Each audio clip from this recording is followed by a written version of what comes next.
Hi, and welcome to Underground Video Network's Behind the Counter. In this episode, we're going to be talking about an upcoming comic book convention and a movie review that I have been dying to get a hold of.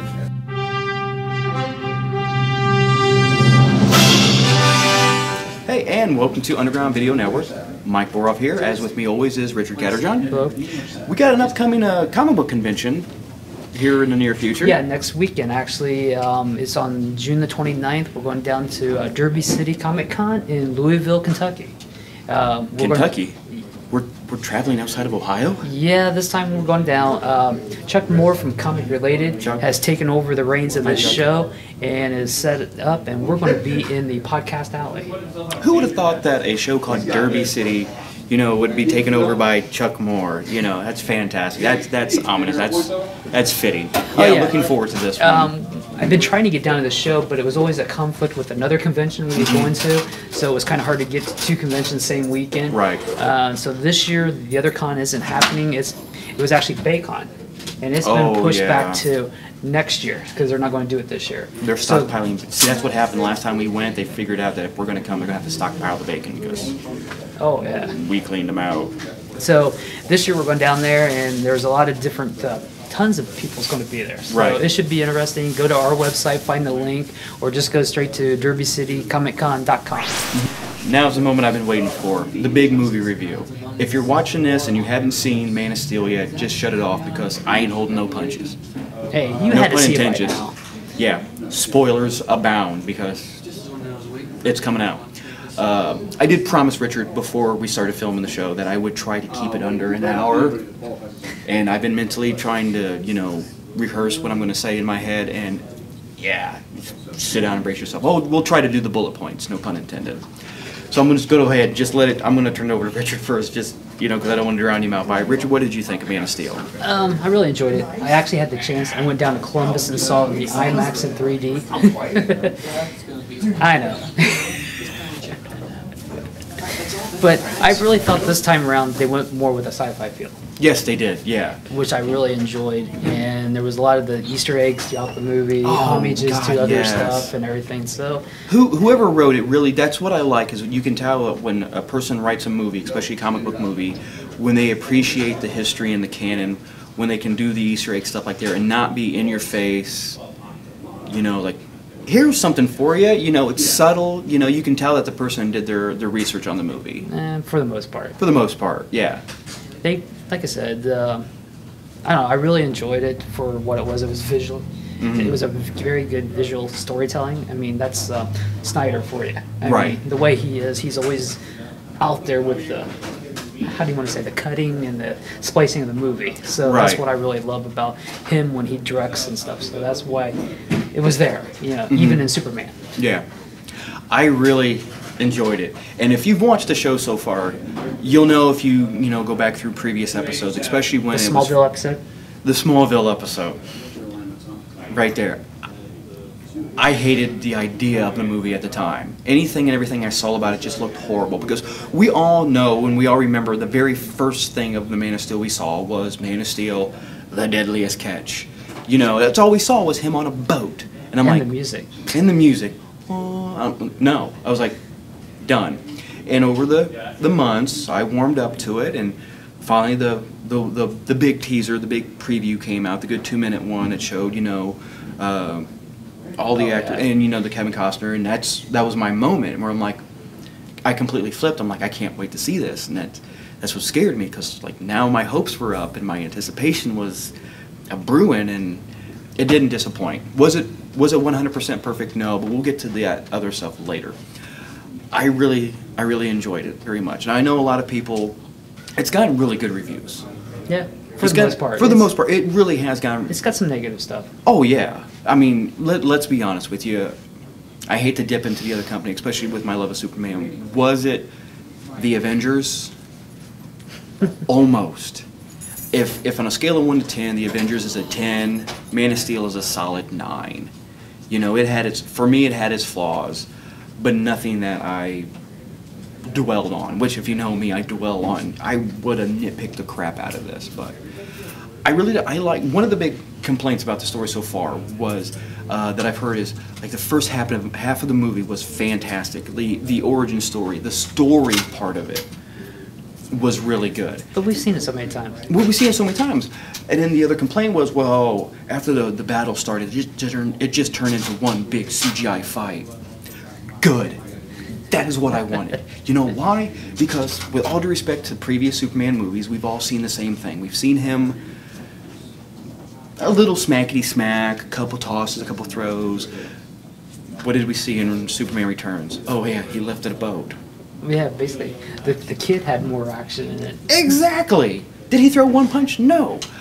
I wanted to see the CGI action. I wanted to see him be able to tear hell through America, because that's pretty much that covered the fight. You know, I enjoyed seeing that fight. I enjoyed being able to see him punch and hit and get punched and hit back and really effective. I really enjoyed that. So I thought it was well balanced. I really liked the development of the beginning part of the story, and I liked the flat out throwdown at the end of it. Oh, like I said, but Metropolis getting destroyed. That has been one of the biggest complaints of the movie thus far, is the fact that there was carnage abound.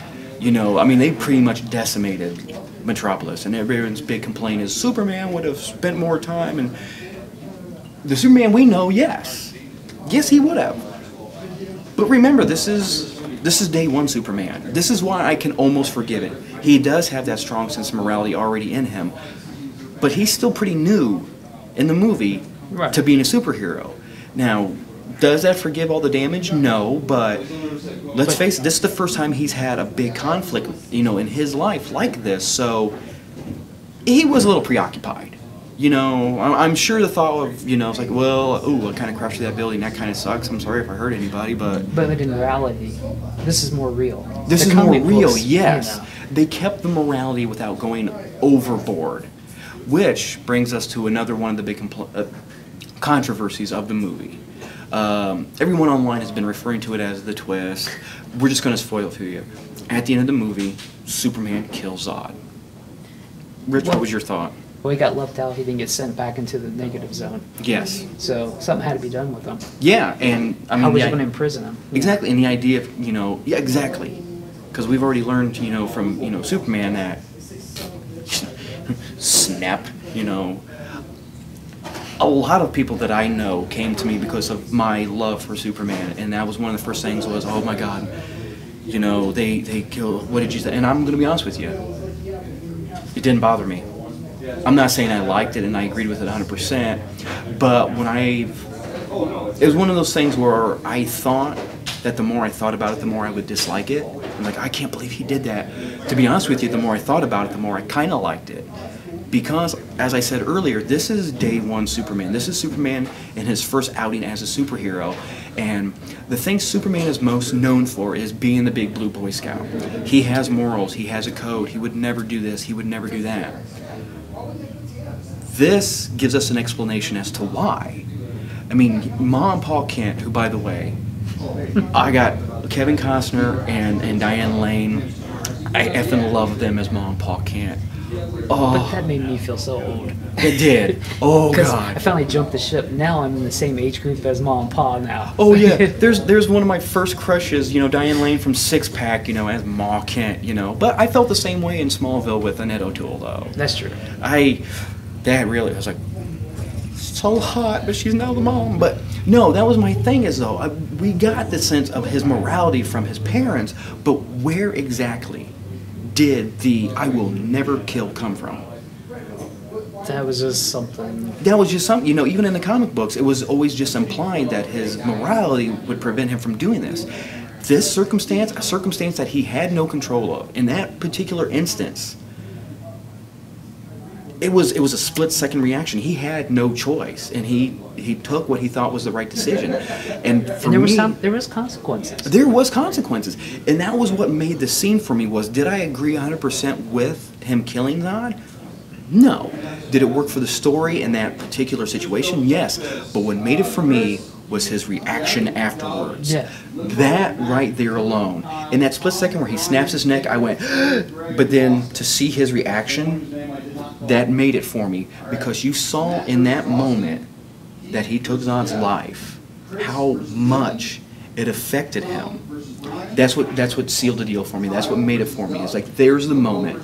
There is the moment that Superman had decided to never take a life. Because we got that with Batman. The reason why Batman would never kill, and the reason why Batman would never use a gun, is because young Bruce Wayne witnessed his parents murdered. There's his reason for his morality. We never really got that level of morality from Superman other than his parents raising him. So that didn't bother me. It worked the story, and I really hope, because from what I've read, they've already greenlit the sequel. Oh, yeah. Duh. I would very much like to see that come into play a little bit more in the next one. A little... Yeah, I don't know. I don't know. A little bit, you know, of ramifications. Kind of like, not to tie into the other movies, the way Tony Stark had his impact and reaction to the Avengers movie. Oh, yeah. That was awesome how they tied in what happened to the Avengers. Oh, yeah, because he had that anxiety complex. Yeah, almost like post-traumatic stress disorder. Yeah. That, to me, was brilliant. And I would like to see that same kind of morality and that same kind of mentality carried over to the next one. You know, something comes up and I will not. Like he would stop Wonder Woman from killing somebody or something. Exactly. You know, in the JLA movie or something, Yes. you know. But no, to more about Superman, I really enjoyed it. Like you said, I loved all the little Easter eggs, the LexCorp, Helix, which that one won me a lot of points. Was the one Kryptonian droid being named Helix, because that's old school Superman right there. I was like, oh. I thought Henry Cavill, he did a fantastic job. Here's why I loved Henry Cavill for it. He took this character and kept the essence of the character. He was Superman, but he still made it his own. Right. This was our new generation Superman, and no fault to Brandon Routh, who did a good job in Superman Returns. The problem is it was an homage to Christopher Reeves. There was no ands, ifs, or buts about it. He modeled. But that was Singer. That was Singer. That's true. We can't. That wasn't really him. That was Right. because that's what they were going with the feel of that movie. Yes, exactly. And it was nice for what it was, but there was no way to have continued that. Oh, no. It was done. It was, You had to yes. start over, especially Yes. with the Marvel doing what they're doing and everything. Exactly. But Henry Cavill was able to make Superman his own, and I am more than excited to see him carry on. The other cat. I actually like Pete Ross. Oh my God! Yeah, no shit, man. I love Pete. Because I was nervous about what they was going to do with his Yes. character. Because I heard that he was in with the school bus part and everything, but he's a manager at an IHOP. I know. He's not. And then they destroyed the IHOP. Then they destroy the IHOP, you know, which is ironic because he can leap single bounds, but he can't. But he destroys an IHOP. And I think he knows I do too. 2 and 2 because the way he looked with his glasses and readjusted his glasses after the Christ through sequence. Yeah. You know, so that's probably something that's going to happen later on. And it was a neat take on Pete Ross, because I think every incarnation we've seen of Pete Ross has always been the athletic, you know, ends up with Lana after Senator. Yes, exactly. And it was a nice little take where, you know, here's this bully and manager at an IHOP. But we've already touched upon how much I enjoyed Kevin Costner and Diane Lane. Right. The moment for me was with young Clark showing him the ship. Oh. It's like, can I just go back to being your son? You are my son. I'm Senator. The feels. I loved it so much. But we can't talk about the movie without bringing up Krypton and The whole sci-fi feel. oh my God, exactly. This is the only time I will go on record as saying I feel a prequel is justified. Dude, I want to see the world of Krypton. It was cool. It was for what it was, you know. Mm-hmm. I mean, at least they destroyed it. There was all those rumors that they weren't going to destroy it. You can't see right now, but Alex at the comic book store, I sat with Alex in the movie, and here was my reaction to it, because even before the movie started, I told him, I go, man, I've heard rumors for months that Krypton did get destroyed, that they just shipped him off to get him away from Zod, they better effing destroy Krypton, and that scene in the movie comes, and you see the planet go poof, and there was a quiet amongst the crowd, except for me going, yeah! And he turned around and looked at me, he's like, did you just cheer for Krypton getting destroyed? I was like, damn right I did, they blew this little bitch up. So yes, they stuck that was another one of those things where the middle rumor kind of almost screwed everything up for me. But yeah. But I could see how that got started because it was implied. You never, in any preview at all, nothing ever showed. And then during the long extended trailer, there was this army of Kryptonians. So what do you know? Yeah. I mean, Lois Lane. Oh yeah. Oh, I thought she. Was it a little plot devicey that she was able to piece together that Clark was Superman so quick? Little bit. I just don't think she was as tough. I loved her. Tough. I think Lois Lane. Yeah. I actually think it was wrong casting. In my mind, yes. I think it should have been a stronger female in the lead. I don't think she was strong enough to be Lois Lane. She was still better than Kate Beck, or not Kate. The chick from Return. Yeah, Return. Yeah, that doesn't exist. No. I mean, Lois Lane is tough as nail. And yeah. Amy Adams I didn't think she pulled it off. I think the scene with her and Perry White, where he's telling her to pull the story and she stuck her guns. I think that was. It's still. I didn't think it was not Lois Lane in my mind. You know, I'm going back to Terry Hatcher, Lois Lane. Go back to Margaret Kidder. You know. Oh yeah. You know. A little soft. A little soft. Yeah. But it's a new interpretation. So. True. Along those lines too, Lawrence Fishburne as Perry White, which had, and I step on nobody's toes. That was one of the other things that a lot of people had mentioned to me, because Perry White is a white character in the movie, and they asked me, it's like, well, they're changing. It's Lawrence Fishburne, and you know what? Didn't care. You know why? He was great. Yeah. I don't care if he was black, white. I didn't care. Lawrence Fishburne as Perry White was phenomenal. Was he as good as Gary Cooper? No, I'm sorry. You can say what you want to about the previous movies, but is and as always will be, when I think of Perry White, I think of Gary Cooper from the original Superman movies with the stogie in his mouth, grit and yelling. But Lawrence Fishburne was phenomenal. He had history about him. When you looked at Lawrence Fishburne as Perry White, you saw years of working in a newsroom, and you saw somebody that worked his way up. He was calm, but he was strong. He was authoritative, and when the crap hit the fan in Metropolis, he got everybody out. He got everybody out. He was the chief. Which I wish somebody, even Jenny, would have mentioned. It's like somebody please, for us, just somebody call him chief. Yeah, but like I said, it's a new generation, new take. It's starting over. They're kind of cut a little bit of the old stuff away, but kept enough of it just to please the older people. Yes. And then the newer fans coming in who will see this and start a whole new franchise, which is in jeopardy right now too. True. I've heard a lot of stuff going on within the last 2 days. A lot of the people are walking. Really? Yeah. Because, see, how was it? I'm not sure the whole story. You can go look it up, what's going on, but some executives are gone, and there might not be at Warner Brothers anymore. So, yeah, the last person to mention in the movie, speaking of Krypton, was Russell Crowe as Jor-El. Oh, yeah. What was your impression of... yeah, we got to see a little bit more. Yes, little bit of action. Yes. He got in a fight. I loved Russell. I loved seeing Jor-El kick a little ass. And it had that little Star Wars-ish when he jumps on the winged, whatever that was. And that was great. That was unexpected because, if you don't... Even in the comic books, Krypton's history's muddled. There's the cold, sterile version. There's the more sci-fi version. It depends on what you look at. I liked the sci-fi version to it.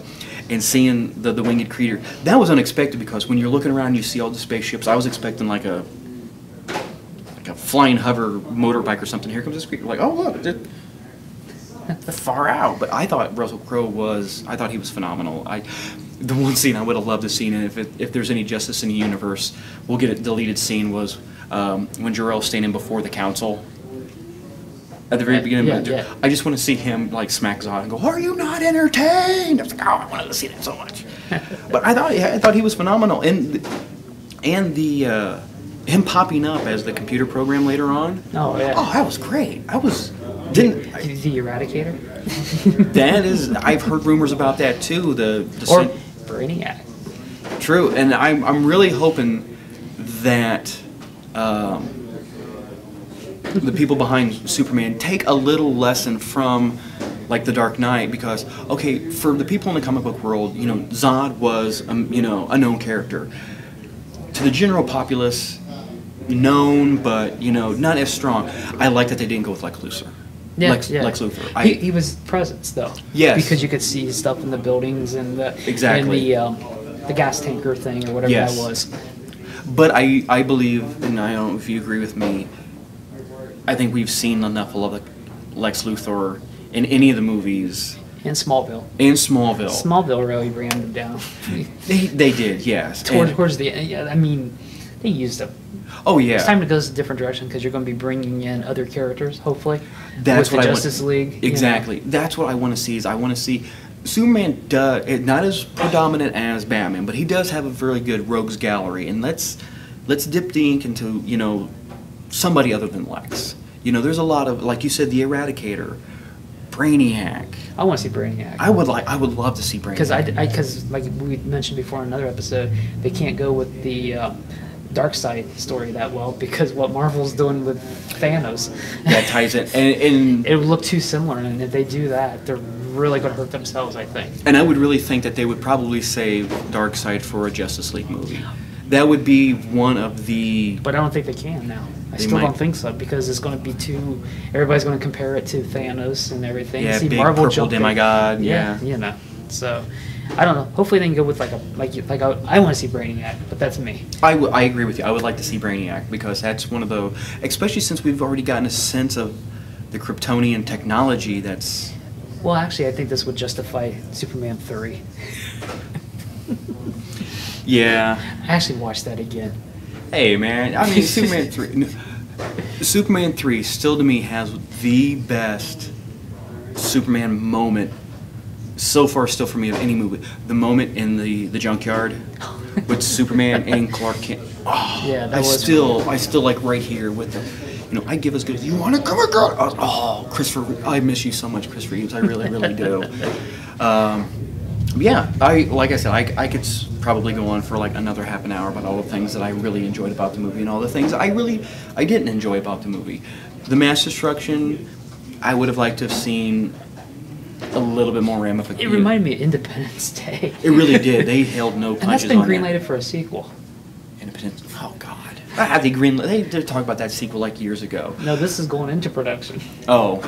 Another towards the end of the end of Man of Steel. What did you think about? I gotta admit, because we're like I said, we're going to do spoilers. The very bit at the end with Clark Kent at the Daily Planet. Yeah.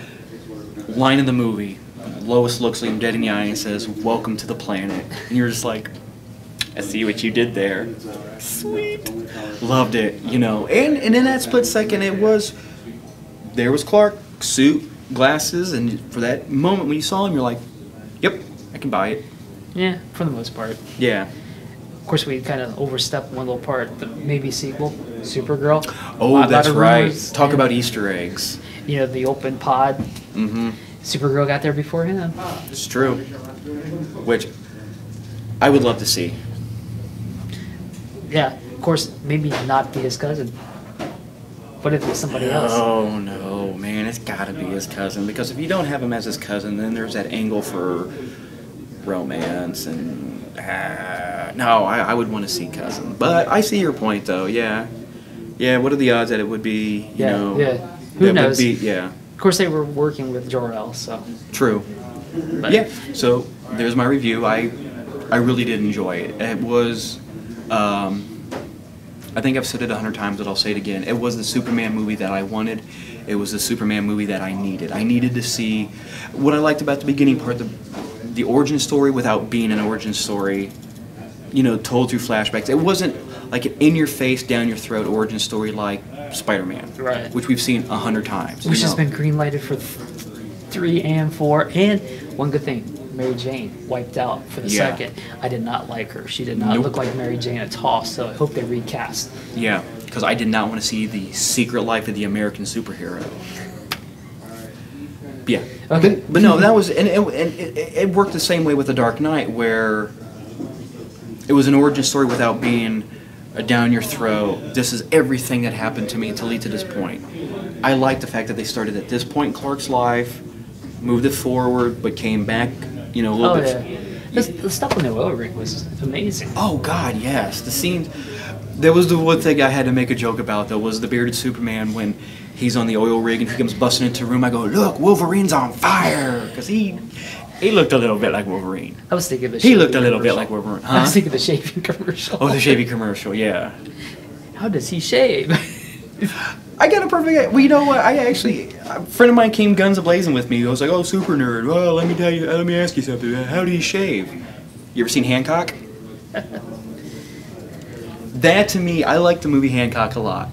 That scene right there alone, when he was doing this right here, was like one of the epitome of the comic book movies like ever. It's like one of those little things you always think about, but you never quite, like how, you know? It's like. Yeah, works. And how's he clip his fingernails? Ting! You know. But yeah, very much enjoyed Man of Steel. I think as of this viewing right here, I've seen it twice. And by the time it airs, it's probably going to be 3 times because I have tomorrow off. Gotta love the matinees, you know. It was one of those ones where, for me, the second viewing was better because I was more relaxed. Because the entire first screening of it, I'm sitting there going, don't suck. Don't suck. Please don't suck. God, please don't suck. Please don't suck. And at the end, I was like, yay, it didn't suck.